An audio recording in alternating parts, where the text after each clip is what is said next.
Hello, welcome to the workshop of Wood Spun Round. It is good to have you with me. Is first thing I want to say. It's such a joy to know that there are people who are subscribed to my channel and are looking at what I'm doing, and you just do my heart a lot of good, and I appreciate every last one of you. Right here, I'm not sure. I think this might be a piece of cherry, another piece of that Breckenridge County. That wasn't good.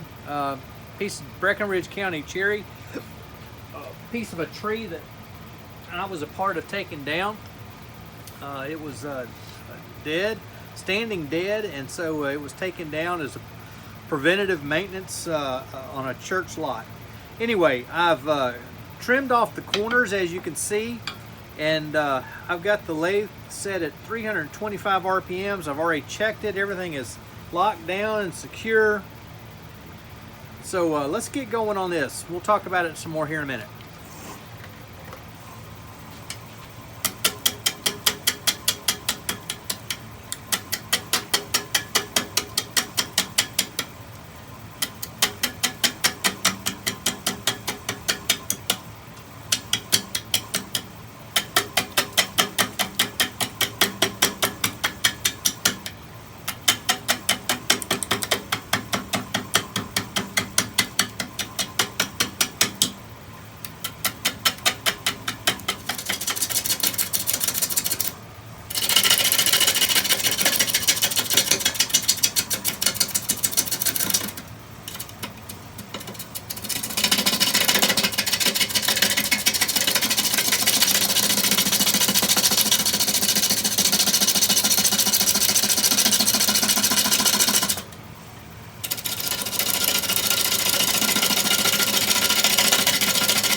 All right, we're getting there. There's still some bark on the two sides.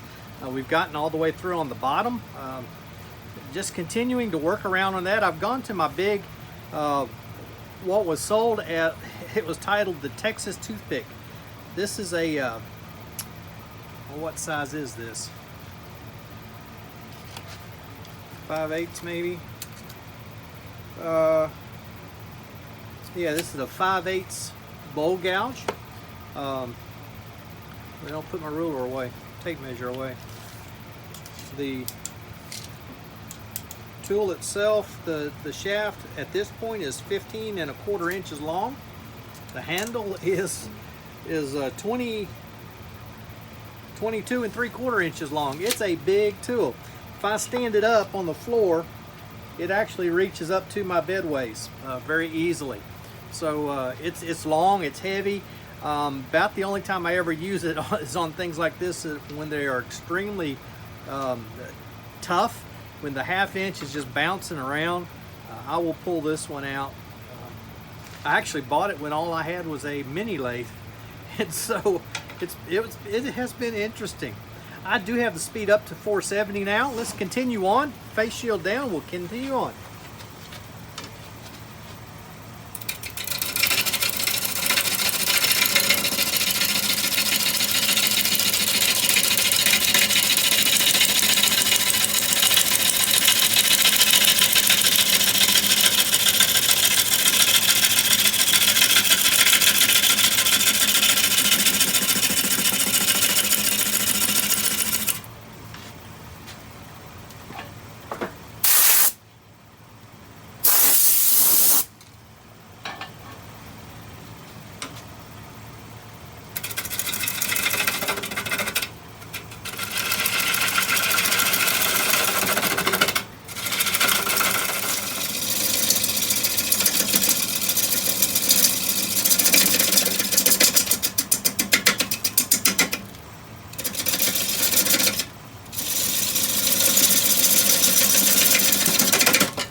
things are looking good here.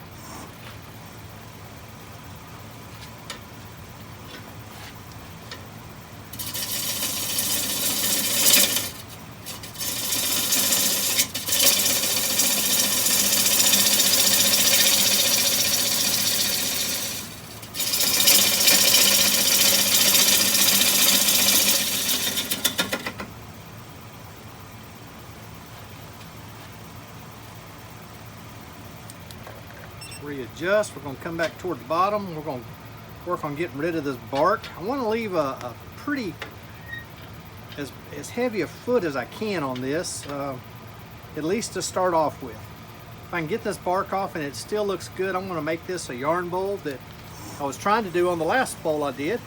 That bowl wouldn't cooperate. This one I think is going to. See if we can increase our speed a bit.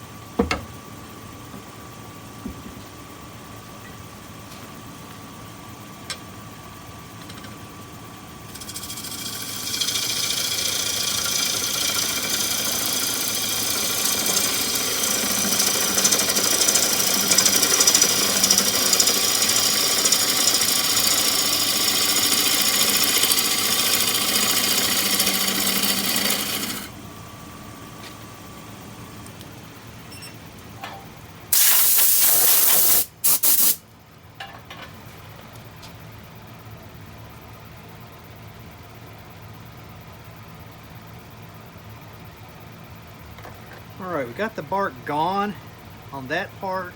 It's still pretty thick here. I'm going to finish this curve further, and I may very well leave that bit of bark on there.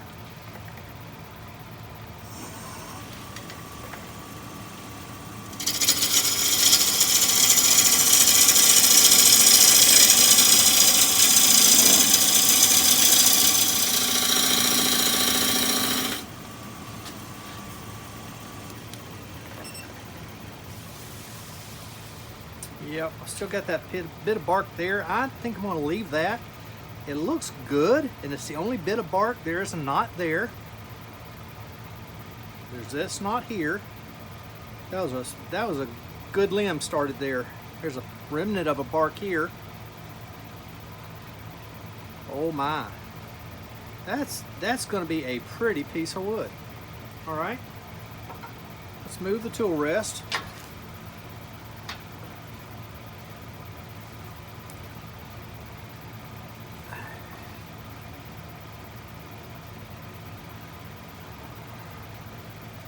I want to work downhill on the grain. I need to come this way up to this point.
All right. I use my skew just to square up the, well, actually dovetail the tenon and square up the bottom. Then use my detail gouge to work the nub down just a little bit further, and clean up this corner here. I need a nice tight fit, nice sharp corner for when we turn this around, put it in the chuck. I believe this is going to work out really nice for a yarn bowl, even with that piece of bark there. Well, that'll get sanded, it'll be nice and smooth. My goodness. I'm going to go ahead and sand this outside. I'm going to sand it and get my sanding sealer. Sanding sealer, that's what I'm looking for. Get that on here, and I'll bring you back here in just a few moments. Just wanted to show you very quickly. I just changed the filters on my air cleaner. You may remember I had a air cleaner build video a while back, and these are the original filters that I put on there. You can see that top one, just the standard furnace filter, very inexpensive, and it is quite full of dust. I would shake it, but you're probably going to see there's dust going to fall off of it anyway as I turn it down. No, not this time. But a while ago as I moved it, there was a good bit of dust that fell off. There is the pleated filter that I had underneath it. Now this is after about, I'd have to go back and look. It's been 6 months or better since I built this cleaner, but that filter is absolutely filthy. I wouldn't say it's totally clogged yet, but it is pretty bad. There's the other side. It's dirty. If I hold it up to the light, as you can see, through the edge there's light coming through, but in the center where the fan is, there's no light coming through. So it has collected a lot of dust. I'm impressed. I'm very impressed. Now let me show you what I've replaced it with. Go straight up. There's the filter. Another pleated, but if I come over to the side, you see they're identical. Those are two pleated filters this time. I am not going to use the cheaper one. It did a job, but it didn't do as much as I would like for it to have done, because that inner one is totally bad. I figured I'd have to change the outer one first before the inner one went bad. But anyway, there it is. As you can see, the outer one is 15 by 20. The inner one is 16 by 20. 15 by 20 would do fine. In fact, if I could get them even smaller than 20 inches, I can move. These supports are just on by 2 screws, one there and one there. So if I were to get one that was smaller than 20 inches, I would have no problem changing that out. There you see my off-on switch with the electrical outlet on there too. I've used that a couple of times. It's come in very handy, and that stays hot all the time. Let's turn it on. Let me get up to the filter so you can see. Very little, if any, movement now. With the less expensive filter, it sucked it in. Excuse me, sucked it in a fair amount, but now there's no problem with that. So just wanted to show you that. Let's get on with the turning. My yarn bowl. I told you I was going to bring you back when I cut that. Had several problems. I don't know. I'll figure it out someday. Probably on the very next one, I'll have no problems whatsoever. I tried to cut it. I was going to hold the bowl and cut it with the jigsaw, and that didn't get it. It was vibrating too much. There was no way. So I got smart, and I was going to clamp it to the table, my work table. I ran into more issues trying to clamp this silly bowl down to that table. I don't know. It's not really shop type table. It doesn't have a wide enough lip, and it has a band of a molding banding the tabletop, which is fine, but it's not the same size as the tabletop, and it's not attached real strongly, and so well, basically it wanted to roll. So that didn't work. And let's see, what did I do next? I got my Dremel out, and I tried 3 or 4 different burrs with the Dremel. That didn't work. I've got a mini die grinder, and I put a couple different burrs in it, and it worked, but it didn't work. I don't have the right burrs. I thought I did, but my burrs I've got are 1/4-inch shanks, and this die grinder, this mini die grinder, does not take a 1/4-inch shank. It takes a 1/16-inch shank. So the burrs I've got, the rotary rasp that I have, would not work. What I ended up doing is I brought the bowl back here to the lathe, put it back in the chuck, locked my spindle down, and I used my jigsaw, and I cut that booger out slick as a ribbon. So the next time I try this, that's the first thing I'm going to do is I'm going to just leave it here. I'm going to put my tape on here. I'm going to mark it out. I'll get my jigsaw and go to town on it. What in the world? Sound like heavy equipment going down the road. Shouldn't be, but I guess it could. So anyway, I have resanded. I think when I left you, I was going to bring you back when I started working on the inside, and if I'm not mistaken, the camera flipped over to photo while it was off, and so when I thought I turned it on, it simply took a picture. So I don't have any of the footage of turning the inside of the bowl. Nor do I have this other. I was so frustrated it was not working, and so I had started 2 or 3 times, and it just simply wasn't working, so I left the camera off. And anyway, this is where we're at. I have sanded the entire thing down to 320. I'm now putting on my Axe abrasive paste.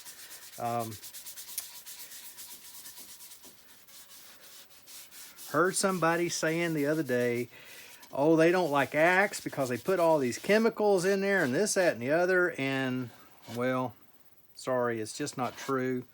The makers have assured me that that's not true. That what is in the wax or in the abrasive paste is triple E is the abrasive, mineral oil, and beeswax. There's nothing there, and the mineral oil and the beeswax are both pharmaceutical grade. The triple E, it's basically just a mineral it's a soft mineral that breaks down.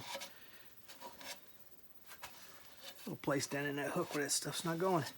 So this is going to be a little exciting because of this big gap in here. You have to work this stuff. I'm probably working it more by hand than I ever have, which is okay. You can do that. In fact, Tom talks about using it on flat work. They talk about some of the other abrasive paste, using it on flat work. You just have to get you do a section, and then once you've rubbed it in and you feel like it's starting to break down, you get a clean piece and you rub and rub and rub. Just rub real hard, and it'll do the same job. Well, I'm going to rotate this. I've got it on the lathe. I'm going to slow down to 225. 225 is typically not a working speed. It's you're working the abrasive paste, not buffing it out. And I'm not putting it on the inside just yet. I'm going to do it separately. I did inside and out at the same time one time on a bowl, and it just felt like, because I started on the outside working it, it felt like I neglected the inside, and it felt like it got dry.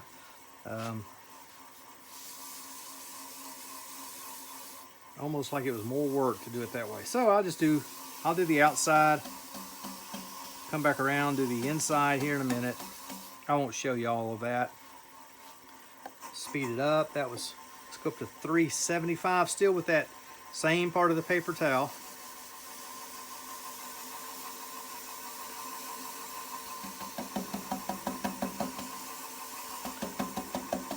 So anyway, it doesn't matter which abrasive paste you're using. Apply it by hand, rub it around a while, get a good coverage. Start at a low speed, like between 2 and 250 if you can. If you can't go that slow, that's okay. There's nothing says you have to. You know, if you have a Reeves drive and you can only go down to 500, fine, not a problem. But then you speed up bit by bit. Once I get to, there's 475, I'll change to a clean part of my paper towel. Once I get up close to 500, that's what I do typically, is go to a clean part of the towel. And what I'm doing now, the abrasive has just about quit. I can hear just a little bit in there.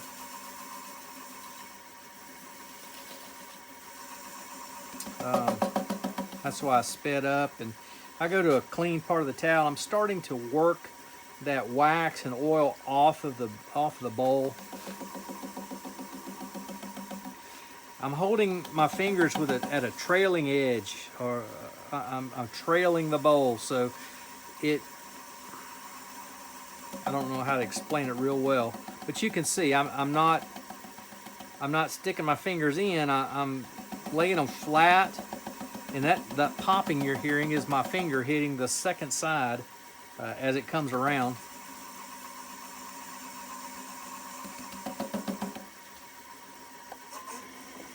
There's 625. Again, I'll turn my paper towel.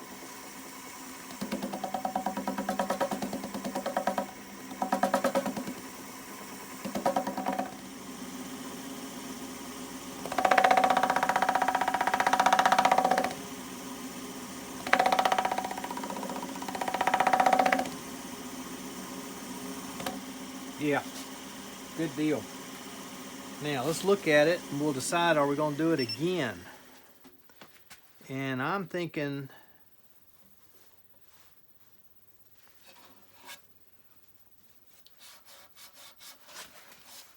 no. I'm thinking no. It looks good. This cherry is a beautiful piece of cherry. Got some chatoyance going there. And remember, I don't even have wax on it yet, other than the wax that's in the abrasive. All right. What I am going to do, I'm going to use the same paper towel. I'm going to apply some to the inside.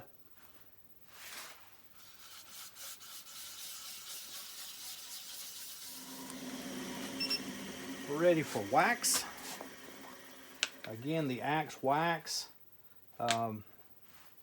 Just made up of, again, mineral oil, beeswax, but the hard wax in it is carnauba wax. Carnauba is the hardest natural wax known, and it does just a great job on turn pieces. It has become a favorite of most turners in various formulations.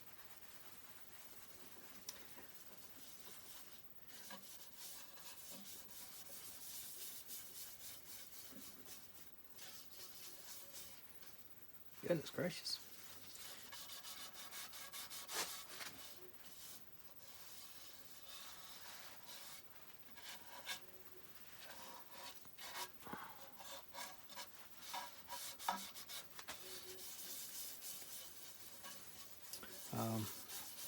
One of the things that I've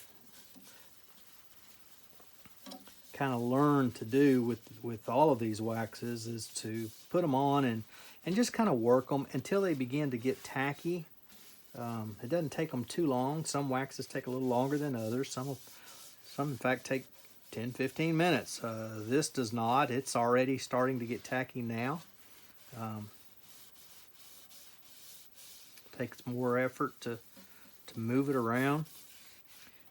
Some places where it's a little thicker, it's still it's not tacky just yet.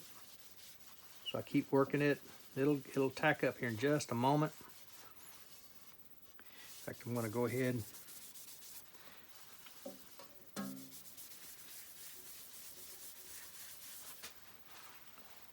get a little more and put some on the outside here. It's real interesting. I was asked to do this bowl, and I've got the outlet that I'm in Williamstown, Kentucky. Several of the ladies work yarn and threads, crochet, knitting. Golly, today there was a long conversation about tatting. Another old art form, but it seems to be making a comeback right now. Really interesting.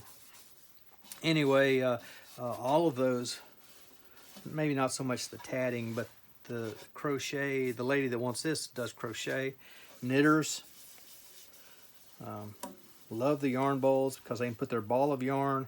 They take their skein, make it into a ball, put their ball in here, and comes out through here. And this is sitting in the floor, and they're sitting up, and so the yarn comes out through here, and it keeps the yarn from rolling all over the floor. Yet it's very convenient. For knitters, a lot of times they'll drill two holes there, or over here, or one on each side.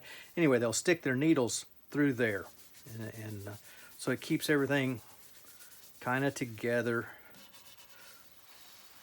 All right, let's see about starting to buff some of this out. I want to go ahead and get another clean towel to buff with. Half sheet.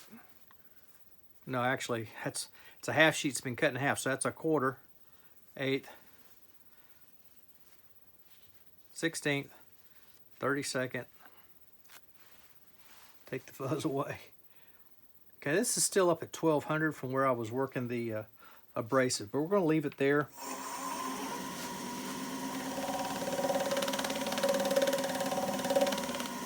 Again, no pressure. We're not wanting to wipe it off. We want to buff that wax. Fingers trailing. And I would have my fingers trailing even if it was a solid piece. Now they're trailing on the bottom side, so I go the opposite direction.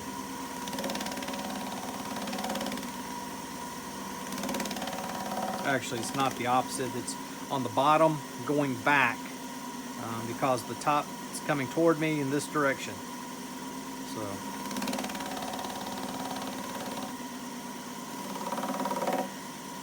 move my towel, go to a clean area.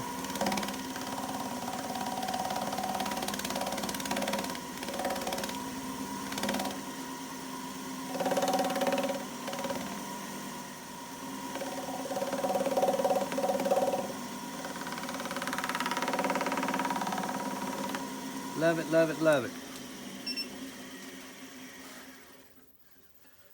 There's my hook. Just buff that by hand, because you know I did not get down in that hook with it spinning. There's no way. No way. One, my fingers aren't that fast. I can't stick them in there that quick, nor can I get them out that quick. Oh my.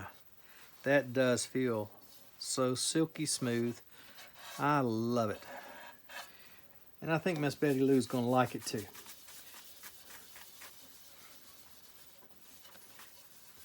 This cherry came from Breckenridge County, Kentucky.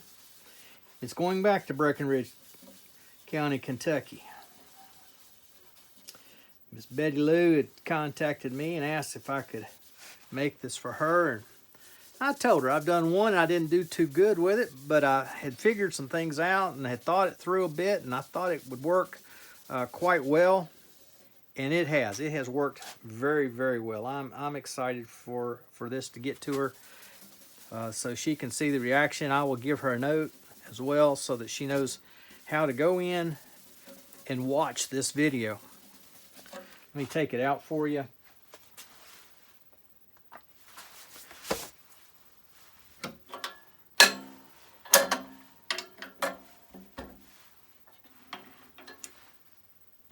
There we go. Here's one 8-inch by, it's 8 inches wide, 4 inches deep yarn bowl. It does still have the tenon. I'll have to take that off, but I'm not going to put you through that. You've seen that several times. There's the hook for the yarn. I hope you've enjoyed this video. If you have, I'd appreciate it if you go down and hit the like button, the thumbs up. If you didn't like it, I understand. This is kind of a hit and miss video, and I am sorry about that. Go ahead and hit that dislike button if you didn't like it. Either way, if you drop down in the comments and give me just a sentence or two, just let me know what you loved about it, what you hated about it. If you didn't like it, it'll help me to know what I need to improve on. If you did like it, why, that just helps me to know what it is that I'm doing right, that you did enjoy. Cherry, 8 inches diameter, 4 inches tall, from Breckenridge County, Kentucky. Going back to Breckenridge County, Kentucky. So that's it's funny how wood will do that sometimes. It'll leave a place and it'll come right back. Kind of like us. We like to leave wherever it is that we are, but we like to come back to it as well. This is Doug at Wood Spun Round. And until we get to meet again, I hope you're able to spin them round.